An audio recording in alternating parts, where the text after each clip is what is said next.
Do you recall a time when a church pastor in North Baddock, Pennsylvania was delivering a sermon, and a man from the congregation suddenly aimed a gun at him?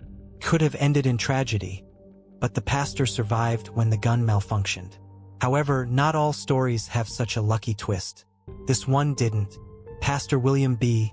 Skooler's life would be tragically cut short in his own church, just before he could even begin his sermon. This is the story of Reverend William B. Skooler, a man whose life of service and dedication was shattered by an act of violence. One Sunday, a man entered the church, took a seat, and joined in prayer. After a few minutes, he quietly got up and walked into the pastor's office. Then, out of nowhere, gunshots rang out. I heard 2 shots. A minute later, another 2. Then silence.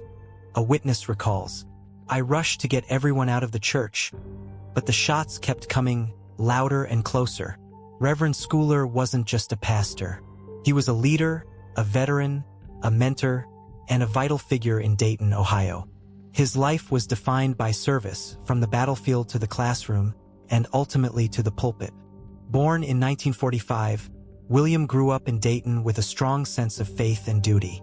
After graduating from Dayton High School in 1963, he was eager to contribute to something greater than himself.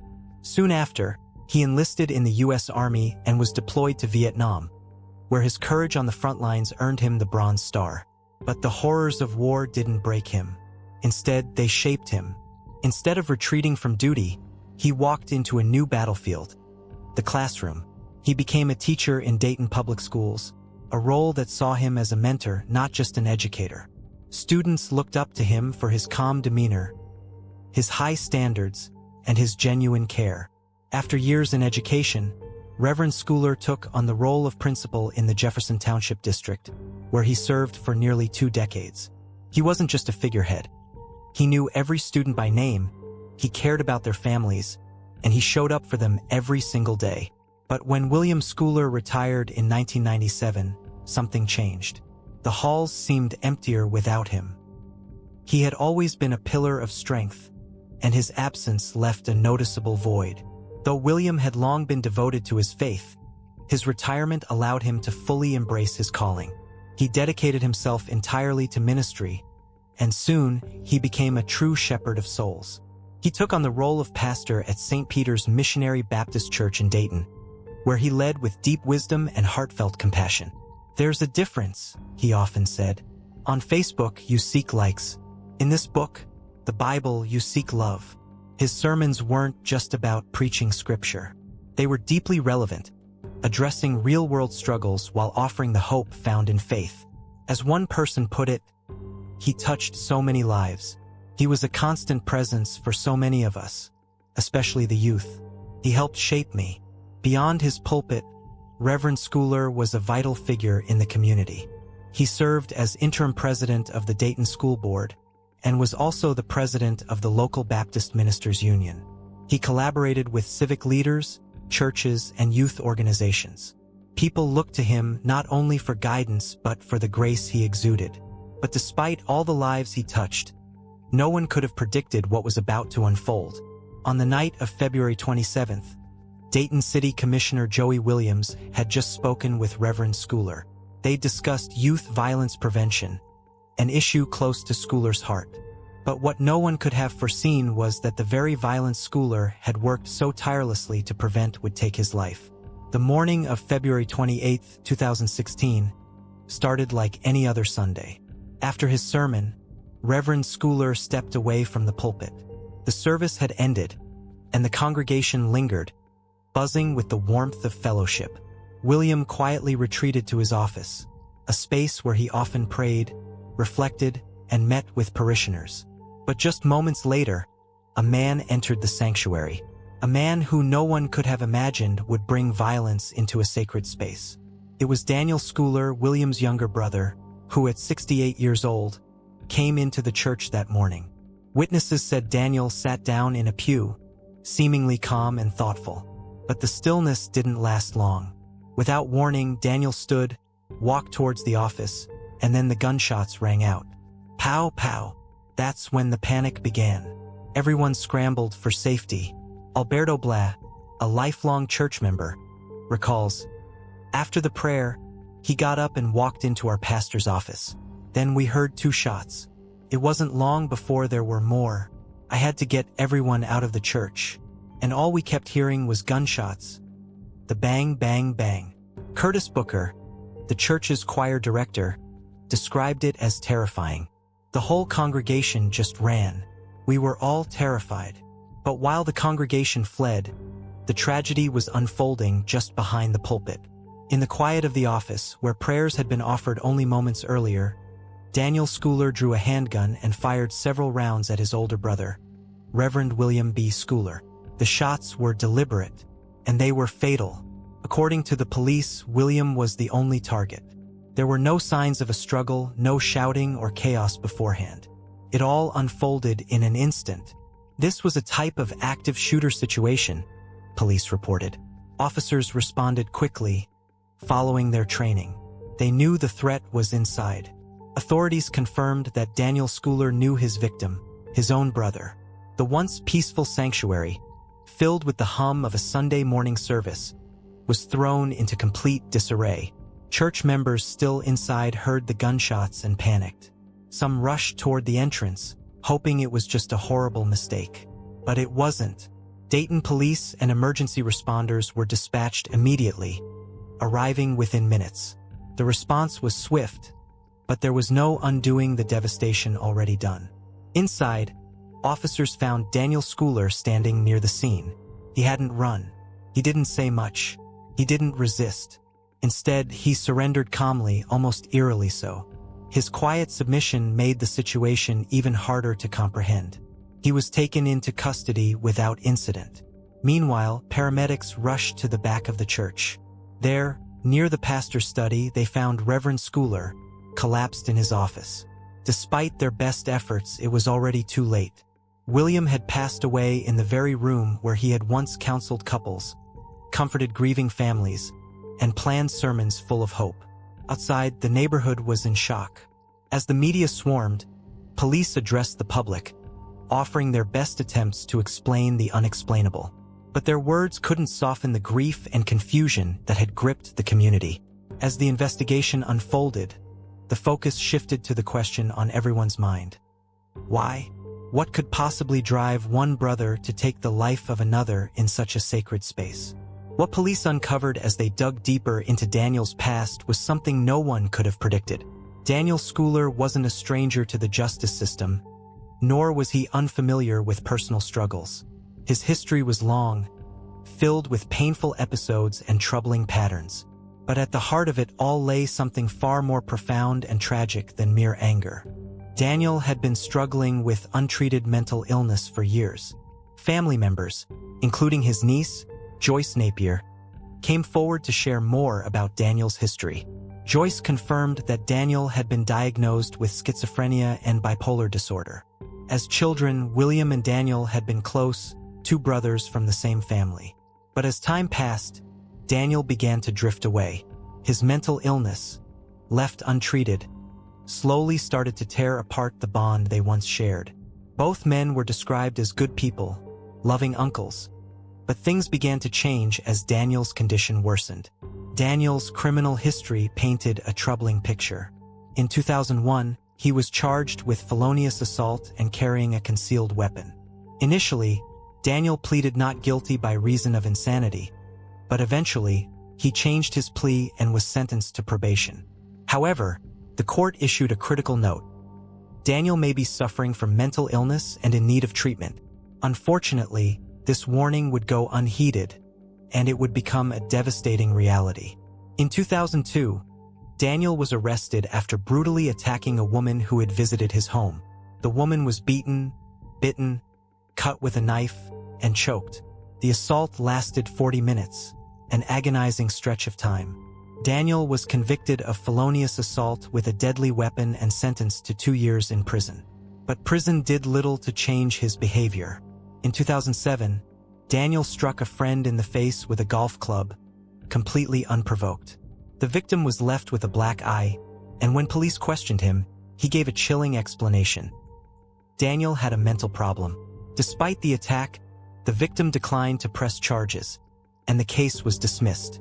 The next incident would be even more alarming. In 2008, 2 men claimed Daniel threw a hammer at them, then charged at them with a 6-inch knife. Police would later notice a pattern. Daniel became violent when he failed to take his medication. He wasn't an unknown threat. He had shown, time and time again, just how dangerous he could be when left without the care he desperately needed.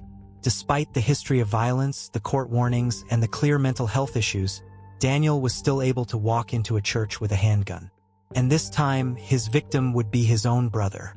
Although Daniel Skooler surrendered without resistance, what followed marked the beginning of a long, emotionally complex, and intensely scrutinized legal process. His calm demeanor stood in stark contrast to the weight of the charges he faced. Daniel was charged with 3 counts of murder, 2 counts of felonious assault, and 2 counts of using weapons while under disability. He was denied bond and held at the Montgomery County Jail while awaiting trial. Montgomery County Prosecutor Matt Heck Jr. addressed the public with a heavy heart. He described the shooting as tragic and senseless, offering condolences not only to the Skooler family but also to the entire congregation of St. Peter's Church. But beneath the official statements, deeper questions began to arise. During the court proceedings, Daniel's long-standing history of psychiatric struggles took center stage. His attorney raised concerns about his mental competence, pointing to years of instability. For a time, it seemed uncertain whether Daniel would even be fit to face trial. After several evaluations, however, he was declared competent to stand trial. But one question remained unanswered. Why? Why would Daniel kill his own brother? A man who had spent his life dedicated to peace, faith, and family.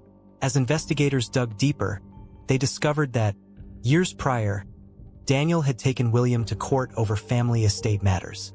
That case had long been dismissed, but the underlying tensions, they believed, were not driven by money or family disputes. Rather, the shooting appeared to be the result of untreated mental illness and unresolved resentment that had festered over the years. The days that followed were heavy with grief. The news spread quickly, and at the heart of it all was a family torn apart. Inside the church, Pastor William Skooler was dead.